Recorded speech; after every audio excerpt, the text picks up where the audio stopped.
राधे राधे दोस्तों, आज मैं आपको सत्यनारायण भगवान की संपूर्ण कथा सुनाऊंगी। तो आइए ध्यान से सुनिए। तो आइए पहले पूजा की विधि बतलाती हूँ। व्रत करने वाला पूर्णिमा व संक्रांति के दिन सायंकाल को स्नान आदि से निवृत्त होकर पूजा स्थान में आसन पर बैठकर श्रद्धापूर्वक श्री गणेश, गौरी, वरुण, विष्णु आदि सब देवताओं का ध्यान करके पूजन करे और संकल्प करे। मैं सत्यनारायण स्वामी का पूजन तथा कथा श्रवण सदैव करूँगा। हाथ में पुष्प लेकर नारायण का ध्यान करें। यज्ञोपवीत पुष्प, धूप, नवेद आदि से युक्त होकर स्तुति करे। हे भगवान, मैंने श्रद्धापूर्वक फल, जल आदि सब सामग्री आपको अर्पण की है, इसे स्वीकार कीजिए। मेरा आपको बारंबार नमस्कार है। इसके बाद श्री सत्यनारायण भगवान की कथा पढ़ें और सुने। तो आइए कथा शुरू करते हैं। बोलिए सत्यनारायण भगवान की जय।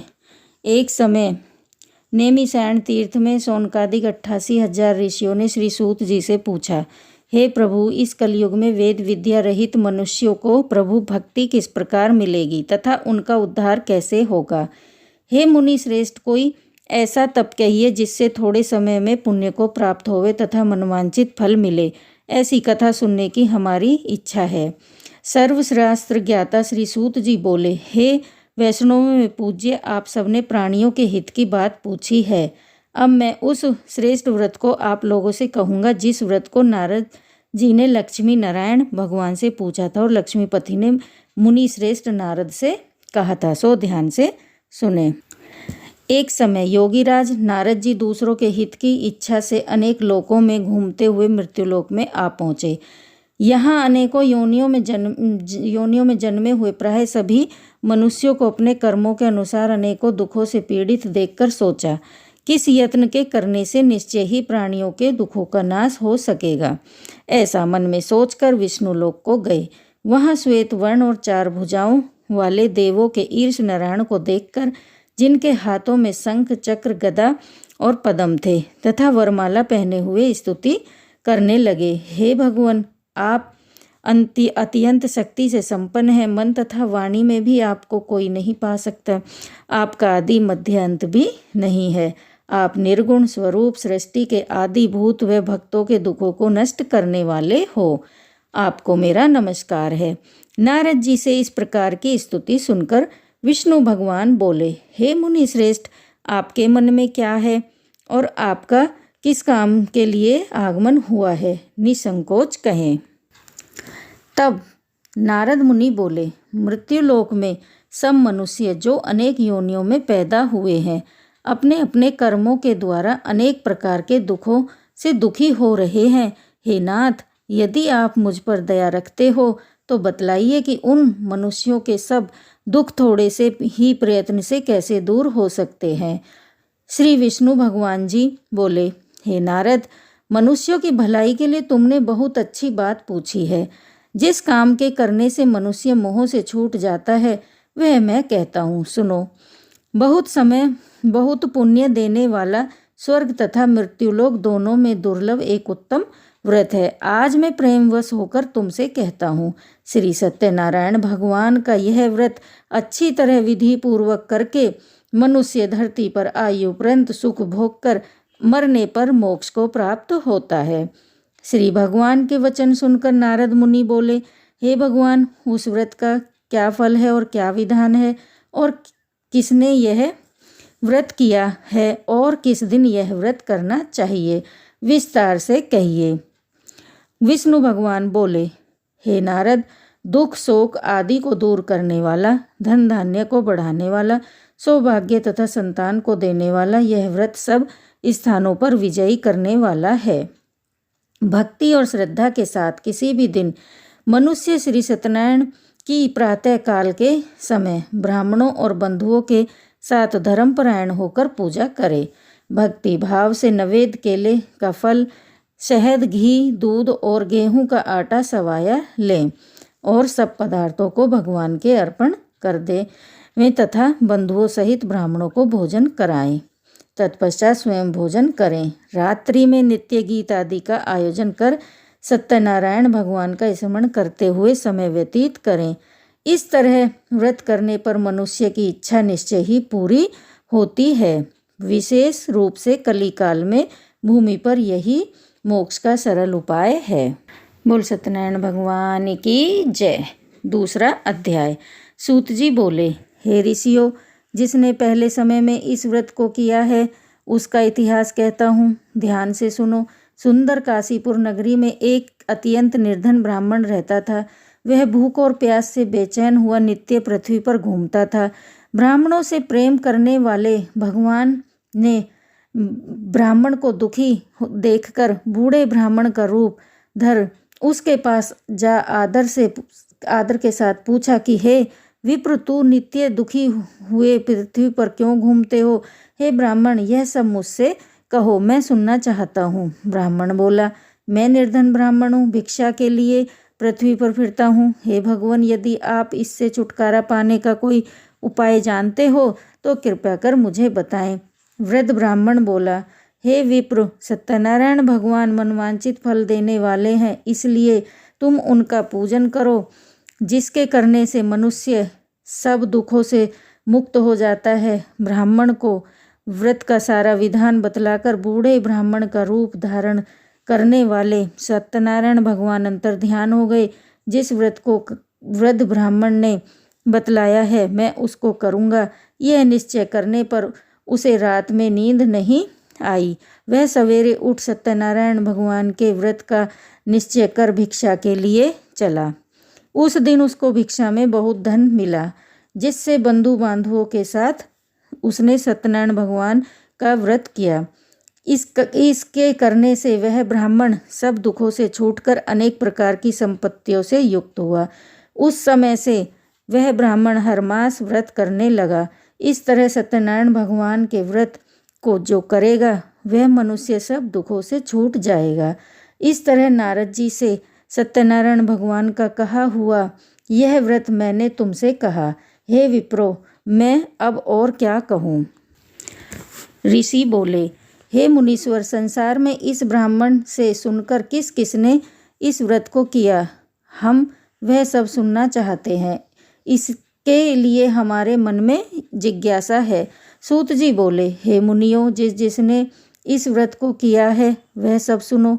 एक समय वह ब्राह्मण धन और ऐश्वर्य के अनुसार बंधु बांधवों के साथ व्रत करने को तैयार हुआ। उसी समय एक लकड़ी बेचने वाला बूढ़ा आदमी आया और बाहर लकड़ियों को रखकर ब्राह्मण के मकान में गया। प्यास से दुखी लकड़हारा उनको व्रत करते देखकर ब्राह्मण को नमस्कार कर कहने लगा, आप यह क्या कर रहे हैं और इसके करने से क्या फल मिलता है? कृपया कर मुझे बतलाइए। ब्राह्मण ने कहा, सब मनोकामनाओं को पूरा करने वाला यह सत्यनारायण भगवान का व्रत है। इसकी ही कृपा से मेरे यहाँ धन धान्य आदि की वृद्धि हुई है। ब्राह्मण से इस व्रत के बारे में जानकर लकड़हारा प्रसन्न हुआ। चरणामृत ले प्रसाद खाने के बाद अपने घर को गया। अगले दिन लकड़हारे ने अपने मन में इस प्रकार का संकल्प किया कि आज ग्राम में लकड़ी बेचने से जो धन मिलेगा उसी से सत्यनारायण देव का उत्तम व्रत करूँगा। यह मन में विचार कर वह बूढ़ा आदमी लकड़ियाँ अपने सिर पर रखकर जिस नगर में धनवान लोग रहते थे ऐसी सुंदर नगर में गया। उस दिन वहाँ उसे उन लकड़ियों का दाम पहले दिनों से चौगुना मिला। तब वह बूढ़ा लकड़हारा दाम ले और अति प्रसन्न होकर पक्के केले, शक्कर, घी, दूध, दही और गेहूं का चूर्ण इत्यादि सत्यनारायण भगवान के व्रत की कुल सामग्रियों को लेकर अपने घर गया। फिर उसने अपने भाइयों को बुलाकर विधि के साथ भगवान का पूजन और व्रत किया। उस व्रत के प्रभाव से वह बूढ़ा लकड़हारा धन, पुत्र आदि से युक्त हुआ और संसार के समस्त सुखों को भोगकर बैकुंठ को चला गया। बोल सत्यनारायण भगवान की जय। तीसरा अध्याय। सूत जी बोले, हे श्रेष्ठ मुनियों, अब आगे की कथा कहता हूँ, सुनो। पहले एक समय में उल्कामुख नाम का एक बुद्धिमान राजा रहता था। वह सत्यवक्ता और जितेंद्रिय था। प्रतिदिन देव स्थानों पर जाता तथा गरीबों को धन देकर उनके कष्ट दूर किया करता था। उसकी पत्नी कमल के समान मुख वाली और सती साध्वी थी। पुत्र प्राप्ति के लिए भद्रशिला नदी के तट पर उन दोनों ने श्री सत्यनारायण भगवान का व्रत किया। उस समय में वहाँ एक साधु नामक वैश्य आया। उसके पास व्यापार के लिए बहुत सा धन था। वह नाव को किनारे पर ठहराकर राजा के पास आ गया और राजा को व्रत करते हुए देखकर विनय के साथ पूछने लगा, हे राजन, भक्ति युक्त चित्त से यह आप क्या कर रहे हैं? मेरी सुनने की इच्छा है, सो आप मुझे बताइए। राजा बोला, हे वैश्य, अपने बंधुओं के साथ पुत्र आदि की प्राप्ति के लिए यह महाशक्तिवान श्री सत्यनारायण भगवान का उत्तम व्रत व पूजन कर रहा हूँ। राजा के वचन सुनकर साधु आदर से बोला, हे राजन, मुझसे इसका सब विधान कहो, मैं भी आपकी कथा अनुसार इस व्रत को करूँगा। मेरे भी कोई संतान नहीं है। मुझे विश्वास है कि इस व्रत के करने से निश्चय ही होगी। राजा के सब विधान सुन व्यापार में निवृत्त हो वह आनंद के साथ अपने घर गया और साधु ने अपनी स्त्री को संतान देने वाले इस व्रत को सुनाया और प्रण किया कि जब मेरे संतान होगी तब मैं इस व्रत को करूँगा। साधु ने ऐसे वचन अपनी स्त्री लीलावती से कहे।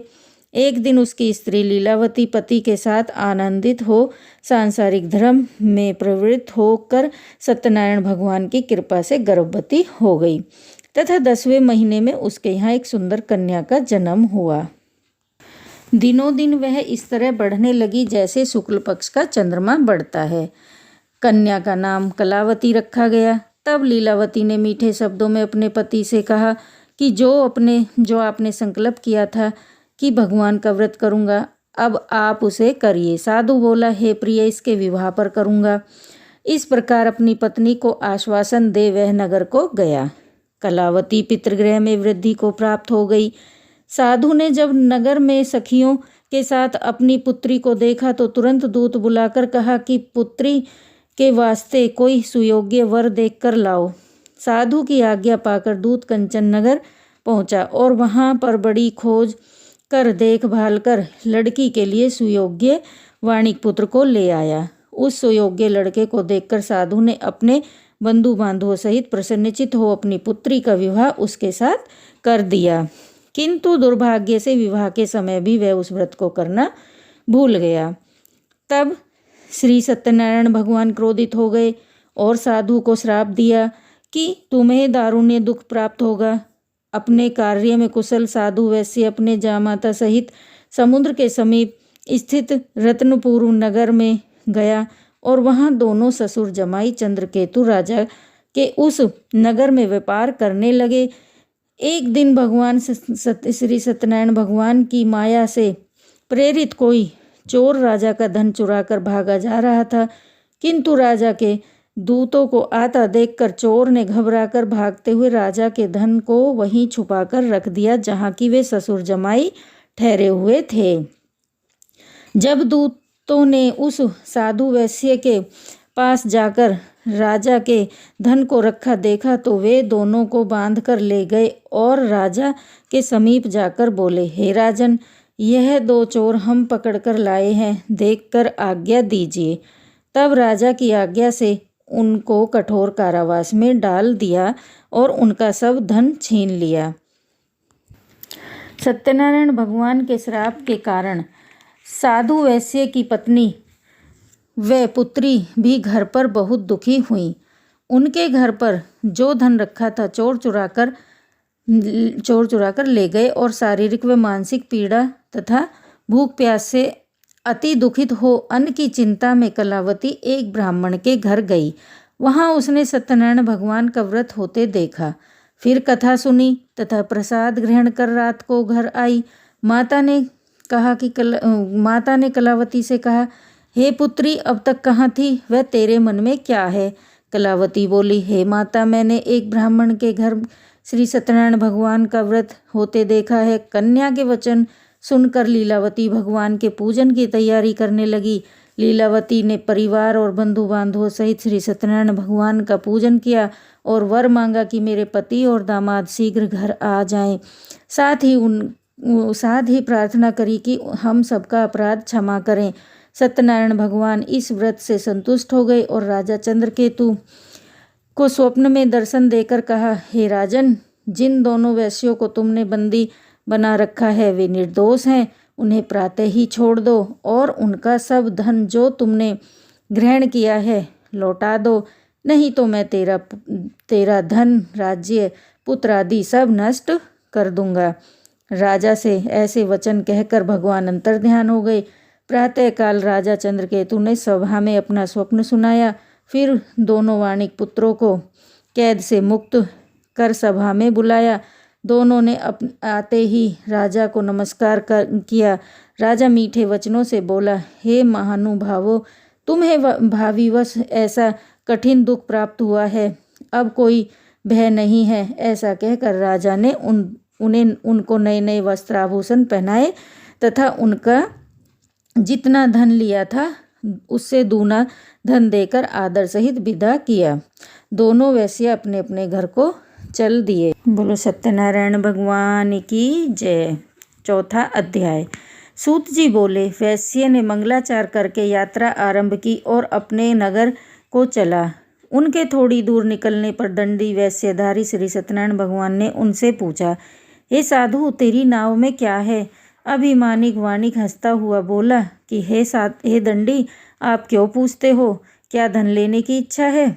मेरी नाव में तो बेल और पत्ते भरे हैं। वैश्य का कठोर वचन सुनकर भगवान ने कहा, तुम्हारा वचन सत्य हो।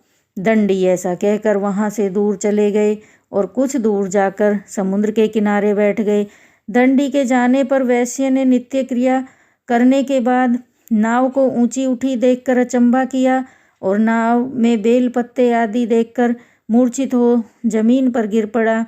फिर मूर्छा खुलने पर अत्यंत शोक प्रकट करने लगा। तब उसका दामाद बोला कि आप शोक न करें, यह दंडी का श्राप है, अतः हमें उनकी शरण में चलना चाहिए, तभी हमारी मनोकामना पूरी होगी। दामाद के वचन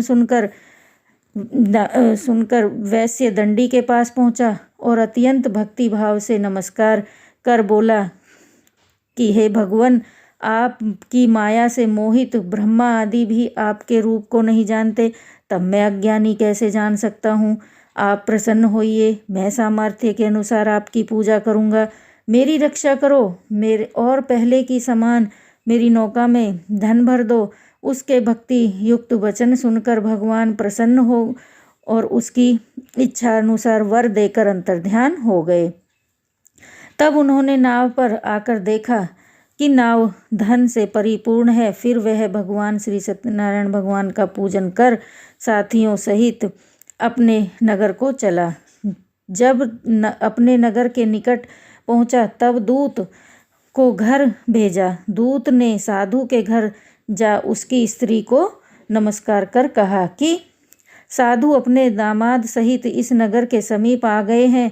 ऐसा वचन सुनकर साधु की स्त्री ने बड़े हर्ष के साथ सत्यदेव का पूजन कर पुत्री से कहा, मैं अपने पति के दर्शन के लिए जाती हूँ, तू कार्य पूर्ण कर शीघ्र आ। परंतु कलावती माता के वचनों को अनसुना कर प्रसाद छोड़कर पति के पास चली गई। प्रसाद की अवज्ञा के कारण सत्यदेव रुष्ट हो गए और उसके पति को नाव सहित पानी में डुबो दिया। कलावती अपने पति को न देखकर रोती हुई जमीन पर गिर गई। इस तरह नौका को डूबा हुआ तथा कन्या को रोता हुआ देख साधु दुखित हो बोला, हे प्रभु, मुझसे या मेरे परिवार से जो भूल हुई है उसे क्षमा करो। उसके दीन वचन सुनकर सत्यदेव प्रसन्न हो गए और आकाशवाणी हुई, हे साधु, तेरी कन्या मेरे प्रसाद को छोड़कर आई है, इसलिए इसका पति अदृश्य हुआ है। यदि वह घर जाकर प्रसाद खाकर लौटे तो इसे पति अवश्य मिलेगा। ऐसी आकाशवाणी सुनकर कलावती ने घर पहुंचकर प्रसाद खाया, फिर आकर अपने पति के दर्शन किए। तत्पश्चात साधु ने बंधु बांधवों सहित सत्यदेव भगवान का विधि पूर्वक पूजन किया। उस दिन से वह प्रत्येक पूर्णिमा को सत्यनारायण भगवान का पूजन करने लगा। फिर इस लोक का सुख भोग कर अंत में स्वर्गलोक को गया। बोलो सत्यनारायण भगवान की जय। 5वां अध्याय। श्री सूत जी बोले, हे ऋषियों, मैं एक और कथा कहता हूँ, सुनो। प्रजापालन में लीन तुंग ध्वज नाम का एक राजा था। उसने भी भगवान का प्रसाद त्याग कर बहुत दुख पाया। एक समय वन में जाकर वन्य पशुओं को मारकर बड़ के पेड़ के नीचे आया। वहाँ उसने ग्वालों को भक्ति भाव से बांधुओं सहित श्री सत्यनारायण भगवान का पूजन करते देखा, परंतु राजा अभिमानवश देखकर भी वहाँ नहीं गया और न ही नमस्कार ही किया। तब ग्वालों ने भगवान का प्रसाद उसके सामने रखा तो वह प्रसाद को त्याग कर अपनी सुंदर नगरी को चला गया। वहाँ उसने अपना सब कुछ नष्ट पाया। तब वह राजा जान गया कि यह सब भगवान ने ही किया है। तब वह उसी स्थान पर ग्वालों के समीप गया और विधि पूर्वक पूजन कर प्रसाद खाया तो सत्यदेव की कृपा से पहले जैसा था वैसा ही हो गया। फिर दीर्घ काल तक सुख भोग कर मरने पर स्वर्गलोक को गया। जो मनुष्य इस परम दुर्लभ व्रत को करेगा, भगवान की कृपा से उसके यहाँ धन धान्य आदि की प्राप्ति होगी। निर्धन धनी और बंदी बंधन से मुक्त होकर निर्भय हो जाता है। संतानहीनों को संतान प्राप्त होती है तथा सब मनोरथ पूर्ण होकर अंत में बैकुंठ धाम को जाता है। जिन्होंने पहले इस व्रत को किया है, अब उनके अगले जन्म की कथा कहती हूँ। वृद्ध सतानंद ब्राह्मण ने सुदामा का जन्म लेकर मोक्ष को पाया। उल्कामुख नाम का राजा दशरथ होकर बैकुंठ को प्राप्त हुआ। साधु नाम के वैश्य ने मोरध्वज बनकर अपने पुत्र को आरे से चीरकर मोक्ष को प्राप्त किया। महाराज तुंगध्वज स्वयं भू मनु हुए। उन्होंने बहुत से लोगों को भगवान की भक्ति में लीन कर स्वयं मोक्ष को प्राप्त किया। लकड़हारा भी अगले जन्म में गुहू नामक निषाद राजा हुआ, जिसने भगवान राम के चरणों की सेवा कर मोक्ष को प्राप्त किया। बोल सत्यनारायण भगवान की जय। श्री सत्यनारायण भगवान जी की आरती। ओम जय लक्ष्मी रमणा स्वामी, जय लक्ष्मी रमणा। सत्यनारायण स्वामी जन पातके हरेना। ओम जय लक्ष्मी रमणा। रतन जड़ित सिंहासन, अदे बुदे छवि राजे स्वामी, अदे बुदे छवि जे। नारद करते निरंजन, घंटा ध्वनि बाजे। ओम जय लक्ष्मी रमणा। प्रगटे भये कलिकारण, ध्वज को दरस यो स्वामी, ध्वज को दरसी दियो। बूढ़ा ब्राह्मण बने कंचन महल कियो। ओम जय लक्ष्मी रमणा। दूरे वाले भीले कटारो, जिन्हें पर कृपा करी स्वामी, जिन्हें पर करी। चंद्र चूड़े के राजा, तिन्हें की विपत हरी। ओम जय लक्ष्मी रमणा। वैसे मनोरथ पायो, श्रद्धा तज दीनी स्वामी, श्रद्धा तज दीनी। सो फल भोग्य प्रभु जी, फिरे स्तुति कीनी। ओम जय लक्ष्मी रमणा। भक्ति भाव के कारण छिने छिने रूप धरो स्वामी, छिने छिने रूप धरो। श्रद्धा धारण कीनी, तिने को काज सरो। ओम जय लक्ष्मी रमणा। ग्वाले बाले संगे राजा, बने में भक्ति करी स्वामी, बने में भक्ति करी। मन मांचिते फल दिया, दीन दयाल हरि। ओम जय लक्ष्मी रमणा। चढ़त प्रसाद सवाय, कंदली फल में वाह स्वामी, कंदली फल में वाह। धूप दीप से धूप दीप तुलसी से राजी सतदेवा। ओम जय लक्ष्मी रमणा। श्री सत्यनारायण जी की आरती जो कोई नर गावे, स्वामी प्रेमी सहित गावे। कहते शिवानंद स्वामी, कहते हरि हरे स्वामी, हनुमानचित फल पावे। ओम जय लक्ष्मी रमणा, ओम जय लक्ष्मी रमणा, स्वामी जय लक्ष्मी रमणा। सत्यनारायण स्वामी जन पातक हरणा, ओम जय लक्ष्मी रमणा। तो भक्तों, अगर आपको कथा अच्छी लगी है तो अगर चैनल पर नए हैं तो चैनल को सब्सक्राइब कर लेना और कमेंट बॉक्स में जय श्री सत्यनारायण भगवान की जय जरूर लिख देना। धन्यवाद।